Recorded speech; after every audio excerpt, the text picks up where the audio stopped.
Assalamualaikum bosku, welcome to my channel. Sebelum menonton jangan lupa subscribe, nyalakan dulu loncengnya, dan jangan lupa like dan komen. Dan jangan lupa ambil posisi rebahan kalian. Untuk kalian selamat menyaksikan. Long Hao Shen khawatir, bertanya dengan tergesa-gesa, kakek yang, bagaimana perang suci? Hari-hari ini dia dengan pikiran tunggal menemani ibunya, dan tidak bertanya tentang situasi perang suci. Suasana di sekitar Yang Haohan menjadi berat, situasinya tidak baik. Selama 1,5 tahun, kami memiliki perang habis-habisan melawan iblis. Pasukan mereka terus terlibat tanpa henti, dan kartu di tangan kita berada pada batas mereka. Dalam 1,5 tahun, lebih dari setengah sumber daya yang disimpan oleh aliansi dikonsumsi. Meskipun kami juga memberikan pukulan serius kepada iblis, kerusakan kami hanya dapat digambarkan sebagai bencana. Jika perang ini terus berlangsung, bahkan jika kita dapat mengusir iblis, aliansi pasti akan kehilangan banyak moralnya. Selain itu, klan naga iblis, klan bulan, dan klan bintang yang paling kuat belum berpartisipasi untuk mengetahuinya. Tanpa berlebihan, jika mereka muncul di medan perang manapun, benteng kita tidak akan mungkin bertahan. Long Hao Shen mengerutkan alisnya. Perang suci sudah berlangsung selama 1,5 tahun, dan dia bisa membayangkan betapa dahsyatnya perang ini. Meskipun dia tidak berpartisipasi secara langsung, dia cukup bertarung melawan iblis. Para dewa iblis di setiap benteng mencapai hitungan 8 dewa iblis, dan kekuatan mereka sendiri sangat sulit untuk dilawan. Berdasarkan apa yang dikatakan Yang Haohan, hingga saat ini, 6 benteng besar masih belum terkalahkan. Ini adalah berita bagus, tetapi seperti yang bisa dibayangkan, aliansi kuil harus membayar biaya besar untuk itu. Yang Haohan melanjutkan, oleh karena itu, aliansi tentu membutuhkan beberapa orang untuk menyelinap di wilayah iblis untuk menjalankan misi di sana. Meskipun kerugian kita sangat besar, kerugian iblis juga tidak sedikit. Jika mereka tidak bertahan hidup dengan memakan mayat kerabat mereka sendiri, mereka jelas tidak akan bertahan lama. Kali ini, iblis juga menderita kehilangan moral yang besar, tetapi kita tidak tahu bagaimana mereka bisa terus menyerang seperti sebelumnya, dan tidak mundur apapun yang terjadi. Jika terus seperti ini, kita akan menjadi yang pertama hancur. Jika serangan iblis tidak terus bertambah intensitasnya, aliansi hanya dapat bertahan paling lama dari tahun ke tahun. Long Hao Shen menyatakan dengan keras, ayo kita pergi. Membunuh beberapa iblis tidak akan pernah sebaik menghancurkan pilar dewa iblis. Selama kita bisa menghancurkan beberapa pilar dewa iblis mereka di belakang, mereka pasti akan sangat terpengaruh. Kemampuan pemulihan aliansi jauh lebih besar daripada iblis, selama kita diberi waktu untuk beradaptasi dan merekonstruksi benteng kita, bahkan jika naga iblis, iblis bulan, dan iblis bintang bergabung banyak, kita tidak perlu takut pada mereka. Apa yang kamu katakan masuk akal, tetapi bisakah kamu melawan dewa iblis dengan kekuatanmu saat ini? Pilar dewa iblis ular iblis Andromalius telah dihancurkan, kehati-hatian iblis terhadap pertahanan pilar dewa iblis mereka bahkan lebih tinggi. Bagaimana kamu bisa menjamin bahwa kamu dapat menghancurkan pilar dewa iblis sambil tetap aman?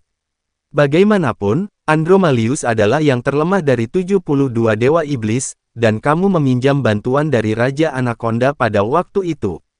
Sekarang setelah hanya 1,5 tahun berlalu, jangan bilang kamu percaya diri untuk bisa melawan kekuatan dewa iblis lainnya. Long Hao Shen menarik napas panjang, saya yakin. Yang Haohan menggelengkan kepalanya, ini bukan masalah kepercayaan diri, tetapi masalah kekuatan. Sebagai kapten pasukan pemburu iblis, kamu harus membuktikan kepada aliansi bahwa kekuatan kamu cukup bagi timmu untuk mereformasi dan menyelesaikan misi di wilayah iblis. Long Hao Shen mengerutkan alisnya, bagaimana aliansi mengharapkan saya untuk membuktikan itu? Yang Haohan menjawab, sangat sederhana. Karena kamu adalah pemburu iblis, kamu akan melakukannya sesuai dengan aturan pemburu iblis. Sebentar lagi, saya akan mencatat jumlah poin kontribusi di ubin Anda, kamu harus mencapai hitungan 10 juta poin kontribusi melalui pembantaian di medan perang, maka aliansi akan mengizinkan kamu untuk mereformasi tim kamu. Apa? 10 juta poin kontribusi? Long Hao Shen sangat terkejut. Ini terlalu sulit. Apa yang sesuai dengan 10 juta poin kontribusi? Ini menyiratkan baginya untuk membunuh 10 dewa iblis di 36 teratas, atau 1 juta iblis berbilah ganda. Mencapai hitungan ini melalui pembunuhan hanya disimpulkan sebagai sulit. Bagaimana? Berkecil hati. Yang Haohan mengungkapkan sedikit senyum. Long Haoshen menggelengkan kepalanya, tidak, saya tidak berkecil hati. Hanya saja ini akan memakan waktu terlalu lama. Saya khawatir aliansi tidak bisa menunggu begitu lama. Yang Haohan menjawab, itu sebabnya kamu harus berusaha lebih keras. Dan kamu tidak dapat mengungkapkan identitas kamu, artinya, teman binatang ajaib kamu tidak dapat muncul di medan perang. Aku akan mengaturmu untuk kembali ke Gunung Suci Ksatria, dan memilih binatang lain di sana. Setelah itu, kamu harus melewati ujian Ksatria Yayasan Mithril, agar memenuhi syarat untuk menuju medan perang. Kemudian, mencapai hitungan 10 juta poin kontribusi harus dilakukan melalui upaya Anda sendiri. Long Haoshen mengungkapkan senyum pahit. 10 juta poin kontribusi, jumlah ini terlalu besar. Secara sederhana, itu hanya bisa dikumpulkan dengan menyingkirkan kelompok elit skala Legiun Kaisar Iblis. Yang Haohan tidak mendesak Long Haoshen untuk membuat keputusan, hanya mengawasinya sambil tersenyum. Ini adalah keputusan bahwa dia datang dengan petinggi lain dari aliansi kuil setelah berdiskusi. Long Haoshen tetap dalam pengasingan begitu lama, dia yakin bahwa kultivasi anak ini pasti akan meningkat pesat. Tetapi justru karena ini, Yang Haohan tidak mampu membiarkan Long Haoshen mempertaruhkan dirinya di dalam wilayah iblis. Bagi kuil ksatria, Long Haoshen benar-benar terlalu penting. Selama dia dibiarkan tumbuh, dapat diprediksi bahwa masa depan dia pasti akan menjadi legenda baru bagi aliansi kuil, pemimpin masa depan untuk serangan balik aliansi kuil. Saran 10 juta poin kontribusi adalah sesuatu yang diputuskan Yang Haohan setelah banyak pertimbangan. Itu karena dia tahu bahwa jika pikiran Long Haoshen dan rekan-rekannya untuk kembali ke medan perang ditolak, ini akan menjadi pukulan besar bagi mereka. Mungkin mereka akan meninggalkan diri mereka sendiri untuk putus asa, dan ini adalah sesuatu yang tidak ingin dilihat oleh aliansi. Dan Yang Haohan memahami karakter Long Haoshen. Dia tahu itu anak muda ini sangat tangguh.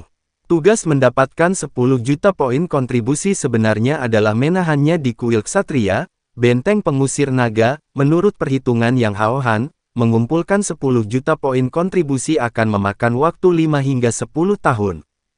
Dan saat itu, Long Haoshen seharusnya menembus langkah ke-9, dan tidak perlu terikat lagi. Dan lebih jauh lagi, memiliki pertempuran Long Haoshen di Gunung Perlawanan Naga akan memungkinkannya untuk berintegrasi di antara para ksatria dengan lebih baik, memelihara bakatnya sebagai komandan, dan memperkuat pengaruhnya di kuil ksatria, untuk membuat persiapan agar dia melakukan posisi kepala kuil ksatria di masa depan.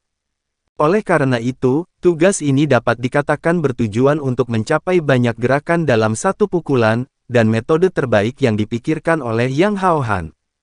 Pembenarannya beralasan, jadi dia tidak takut ditolak oleh Long Haoshen. Adapun masalah aliansi kuil yang hanya bisa bertahan selama 1 tahun hingga 1,5 tahun di bawah serangan iblis seperti itu, ini nyata. Tapi masalahnya adalah, apakah iblis bisa terus menyerang untuk waktu yang lama? Sejak setengah tahun terakhir, iblis tidak melancarkan serangan setiap hari lagi. Mereka akan menyerang setiap 10 hari atau setengah bulan sekali, kebanyakan memulihkan diri dan mencari makanan. Dalam aspek pemulihan, aliansi kuil tidak bisa lebih lambat dari iblis. Jadi Yang Haohan sudah sadar sejak lama bahwa perang suci ini tidak akan memiliki pemenang akhir, tetapi juga tidak akan membuahkan hasil. Setidaknya iblis tidak bisa menghancurkan aliansi kuil kali ini. Iblis memiliki 3 kekuatan kuat yang belum bergabung dalam pertempuran, tetapi manusia juga memiliki kartu truf mereka sendiri. Meskipun kartu truf ini adalah sesuatu yang Yang Haohan tidak mau gunakan apapun yang terjadi, kecuali jika itu benar-benar sampai pada krisis terakhir hidup atau mati, dan bahwa tidak ada pilihan lain. Bagi manusia untuk tetap hidup adalah yang paling penting. Oke, saya terima. Long Haoshen akhirnya mengucapkan kata-kata Yang Haohan adalah yang paling berharap untuk didengar. 10 juta poin kontribusi tidak sepenuhnya mustahil untuk dicapai. Long Hao Shen baru saja menghitung jumlah iblis dari berbagai ras yang diperlukan untuk mencapai hitungan ini. Dengan mengintensifkan usahanya sendiri, dia percaya bahwa ini mungkin. Tepat ketika Yang Hoahan mengungkapkan senyuman, kata-kata Long Hao Shen selanjutnya mengejutkannya. Namun, kakek Yang, saya tidak membutuhkan Anda untuk mengatur ujian untuk mendapatkan salah satu dari ksatria armor mithril. Saya ingin langsung lulus uji coba untuk menjadi ksatria yayasan esensi emas. Saya berharap dapat menggantikan salah satu ksatria armor esensi emas yang memiliki harapan untuk mencapai tingkat epik. Apa? Yang Haohan benar-benar ketakutan. Hao Shen, jangan bilang bahwa kamu sudah menerobos. Kali ini, Long Hao Shen mengungkapkan senyum di wajahnya, dan melihat ke bawah dengan penuh semangat. Ya, saya sudah berhasil menerobos. Jadi tolong izinkan saya. Yang Haohan merasakan napasnya terengah-engah, dia benar-benar berhasil. Dia benar-benar berhasil. Hanya dalam 1,5 tahun pengasingan dia melakukannya. Tapi dia bahkan belum lewat 20 tahun, kan? Seorang ksatria suci dari langkah ke-8 di bawah 20 tahun itu mustahil. Anak ini benar-benar gila. Dengan susah payah, Yang Haohan menekan kegembiraannya, berkata lurus, Hao Shen, bahkan jika kamu berhasil menembus langkah ke-8, kamu tidak dapat membidik terlalu tinggi sekarang. Kamu harus tahu bahwa hanya ada paling banyak 36 ksatria esensi emas. Memang ada beberapa ksatria armor yayasan esensi emas yang kosong, tetapi menang melawan ksatria yayasan esensi emas diperlukan untuk mendapatkan kualifikasi. Kekuatan mereka untuk semua mendekati langkah ke-9, dan meskipun lawanmu tidak akan mengenakan armor yayasan emas mereka, dia akan menghadapi Anda dengan kekuatan penuhnya. Apakah kamu yakin ingin menantang ksatria yayasan esensi emas? Long Hao Shen menarik napas dalam-dalam, sebelum menatap Yang Haohan dengan sungguh-sungguh. Saya yakin. Melihat tatapan tegas Long Hao Shen, Yang Haohan mengangguk perlahan. Kalau begitu aku akan mengaturnya. Tetapi kamu harus mengingat satu hal. Jika kamu tidak dapat melewati tes ini, kamu tidak akan dapat mengikuti uji coba peringkat yang lebih rendah di masa mendatang. Kamu hanya dapat tetap berada di kuil dan berlatih, sampai kamu dapat melewatinya, dan mendapatkan armor yayasan esensi emas tingkat epik. Hanya dengan begitu tugas kamu untuk 10 juta poin kontribusi dapat dimulai. Long Hao Shen memulai, merasa samar-samar seolah-olah telah jatuh dalam perangkap. Tapi faktanya, bisakah dia menyerah sebelum itu? Ini hanya akan menyebabkan semangat juangnya runtuh. Iya, Yang Haohan diam-diam tertawa di dalam hati, bocah kecil, aku akan membiarkanmu bertindak angkuh semampumu. Sebentar lagi, kamu akan diberi pelajaran hahaha. Tujuannya sangat sederhana, melakukan yang terbaik untuk menyeret Long Hao Shen tinggal di kuil ksatria selama mungkin, baginya untuk mereformasi timnya untuk melakukan misi selambat mungkin. Dan dalam proses ini, Long Hao Shen hanya bisa meningkatkan kekuatannya untuk menyelesaikan masalah. Langkah ini bertujuan untuk membunuh 2 burung dengan 1 batu, secara alami membuatnya dalam suasana hati yang baik. Dalam hati Hao Shen berkata, entah kenapa kakek yang tidak ingin aku lulus ujian, mungkin dia khawatir kalau aku ke medan perang.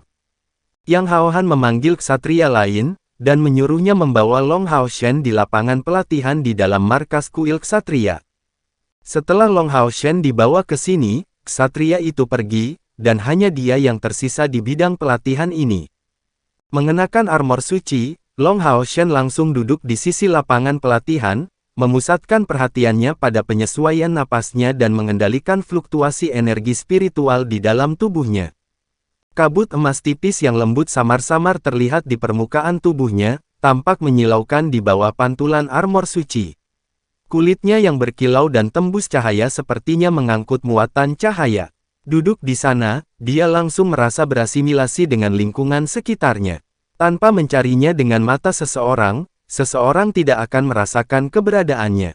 Penantian Long Hao Shen berlangsung selama hampir setengah jam, tetapi saat duduk di sini, dia tidak membuat gerakan sedikit pun, dan tidak memiliki ketidaksabaran sedikit pun. Pintu terbuka, dan seorang ksatria jangkung masuk. Ksatria ini mengenakan pelindung seluruh tubuh biasa. Mengenakan helm, wajahnya juga tersembunyi, dan di tangan kirinya ada perisai menara yang sangat tebal. Di tangan kanannya ada palu pertempuran sepanjang 2 meter. Palu ini memiliki permukaan reflektif, mengeluarkan kilau keemasan. Baik itu perisainya atau senjatanya, keduanya berada di tingkat legendaris, menjadikannya item dengan kualitas terbaik. Saat ksatria jangkung ini melangkah masuk ke dalam tempat latihan, ruang tertutup di antara kelopak mata Long Hao Shen tiba-tiba terbuka. Saat dia membuka matanya, ksatria jangkung itu menghentikan kakinya. Diam-diam, dia terkejut, karena begitu dia memasuki tempat latihan, dia tiba-tiba tidak merasakan sedikit pun jejak kehadiran Long Hao Shen. Tapi begitu matanya terbuka, itu mengeluarkan perasaan pisau tajam terhunus. Berdiri, Long Hao Shen menggunakan tangan kanannya untuk memukul dadanya, memberi hormat kepada ksatria di depannya. Halo. Memberi penghormatan saya kepada Tuan Ksatria Esensi Armor Emas. Ksatria jangkung itu memiliki suara nyaring, tetapi terdengar agak kasar. Halo. Long Hao Shen melihat senjata dan peralatan lawannya. Senior, peralatan saya tampaknya lebih baik daripada milik Anda. Haruskah saya mengubahnya? Ksatria jangkung itu dengan acuh tak acuh menjawab, tidak perlu. Yang harus Anda lakukan adalah menggunakan semua yang Anda bisa untuk mengalahkan saya. Pada saat ujian ini, seseorang tidak akan diizinkan untuk menggunakan tunggangannya. Selain itu, tidak ada batasan lain. Saya tidak akan memulai dengan lunak. Mari kita mulai. Setelah dia selesai berbicara, ksatria jangkung ini tiba-tiba mengambil langkah besar tanpa jeda sedikit pun, menyerbu ke arah Long Hao Shen. Langkahnya besar, dan ketika masing-masing dari mereka terdengar, gemuruh kuat menyebar di seluruh lapangan pelatihan. Api emas yang intens tiba-tiba naik di tubuhnya, mengeluarkan kekuatan penindas yang deras. Ekspresi Long Hao Shen sangat berubah. Dia awalnya memiliki harapan besar untuk kekuatan ksatria Yayasan Esensi Emas, tetapi ancaman besar yang disebabkan oleh ksatria jangkung ini jauh melampaui harapannya. Musuh tidak menggunakan teknik apapun dan bahkan tidak menggunakan sayap spiritualnya, tetapi sikapnya yang mengesankan mencapai tingkat tertinggi, dan serangannya tampaknya membawa kekuatan penindas yang menghancurkan. Dia pasti bisa melaju lebih cepat, tetapi dengan susah payah mempertahankan ritme tertentu, bertujuan untuk mengoptimalkan sikapnya yang mengesankan ke puncaknya mulai dari awal. Long Hao Shen jelas tidak akan membiarkan musuh mencapai tujuannya dengan mudah. Indranya yang kuat mengatakan kepadanya bahwa jika musuh dibiarkan membuat persiapan seperti itu, dia pasti tidak akan dapat memblokir serangannya. Ekstremitas kakinya mengetuk tanah, saat api emas serupa tiba-tiba naik di sekelilingnya. Tetapi perbedaan dibandingkan dengan ksatria tinggi itu adalah bahwa api emas yang tiba-tiba dilepaskan oleh Long Hao Shen ditembakkan ke punggungnya. Tampak seolah-olah sambaran petir emas muncul tiba-tiba di lapangan pelatihan, menutupi jalur terpendek, dengan lintasan paling langsung dan lurus, mengarah ke depan. Kilatan kecepatan cahaya, teknik ksatria retribusi rahasia dari langkah ketujuh, meningkatkan kecepatan seseorang secara instan, dan memperkuat cara mengesankan seseorang ke puncak sekaligus. Teknik ini tidak mudah dikendalikan, sampai-sampai beberapa ksatria retribusi dari langkah ke-8 belum tentu memiliki pemahaman penuh tentangnya. Tapi Long Hao Shen hampir tidak punya persiapan atau waktu untuk menyimpan energi, dan langsung menggunakan kemampuan ini sepenuhnya. Petir emas ini berubah menjadi sinar cahaya keemasan, dan saat Long Hao Shen menyerang, dia sudah sejajar dengan tanah, menjadi satu dengan pedangnya. Tapi anehnya, dalam keadaannya menjadi satu dengan pedang, kecuali api hebat yang dilepaskan di punggungnya, tiba-tiba tampaknya tidak ada niat pedang yang dilepaskan dari tubuhnya sedikit pun. Saat ksatria jangkung yang maju dengan langkah besar hendak bentrok dengan Long Hao Shen, dia tiba-tiba berhenti, seolah-olah memiliki firasat bahaya. Perisai menara besarnya langsung memblokir bagian depannya. Suara merdu yang tajam terdengar dalam sekejap. Bentrok dengan kecepatan seperti itu, dan dalam garis lurus, niat pedang yang sangat tajam meledak pada saat yang sama suara renyah ini dihasilkan. Tampaknya merobek cara yang kuat dan mengesankan yang dilepaskan oleh ksatria jangkung itu sesaat sebelumnya. Serangan Long Hao Shen tampak tanpa persiapan, Tetapi sebenarnya, begitu serangannya meledak, energi spiritual yang mengelilingi seluruh tubuhnya sudah membeku. Dan yang lebih menakutkan, semua niat pedangnya sepertinya ditahan di dalam Arya Dewi Cahaya, kekuatannya yang tangguh bahkan melebihi serangan paling kuat yang bisa dia gunakan sebelum waktu pelatihannya yang terpencil. Tapi kekuatan yang ditampilkan oleh Ksatria Jangkung itu mengejutkan Long Hao Shen sepenuhnya. Saat Arya dari Dewi Cahaya masuk dalam kontak dengan perisai lawannya, di permukaannya setitik cahaya keemasan muncul. Bintik emas itu bahkan lebih gemilang daripada ujung tajam pedang Long Hao Shen. Dengan dering yang menusuk telinga, Long Hao Shen merasa bahwa dia mencoba menembus gunung dan bukan perisai. Bahkan lebih menakutkan, semua kekuatan yang bertabrakan tampaknya telah ditekan, dan Arya Dewi Cahaya Long Hao Shen tampaknya menempel pada perisai menara. Ini adalah kemampuan kuat khusus dari langkah ke-8. Long Hao Shen sudah menerobos langkah ke-8 secara resmi, tetapi bagaimanapun juga, dia adalah pendatang baru di langkah ke-8. Ini adalah pertama kalinya Long Hao Shen dihadapkan dengan spiritual Highland. Itu karena meskipun dia telah menghadapi iblis dari langkah ke-8 sebelumnya, mereka semua adalah iblis dari langkah ke-8. Dan ini adalah pertama kalinya dia menghadapi manusia dari langkah ke-8. Hanya setelah belajar melalui pengalaman, seseorang dapat memahami kekuatan yang benar-benar mengerikan. Dan selanjutnya, yang mengejutkan Long Hao Shen, kendali ksatria tinggi ini sudah mencapai tingkat kesempurnaan. Dia menggunakan teknik dengan serangan pedang dan tubuhnya menjadi satu, cocok dengan pedang ultra ilahi Arya dari Dewi Cahaya, menghasilkan kekuatan yang luar biasa.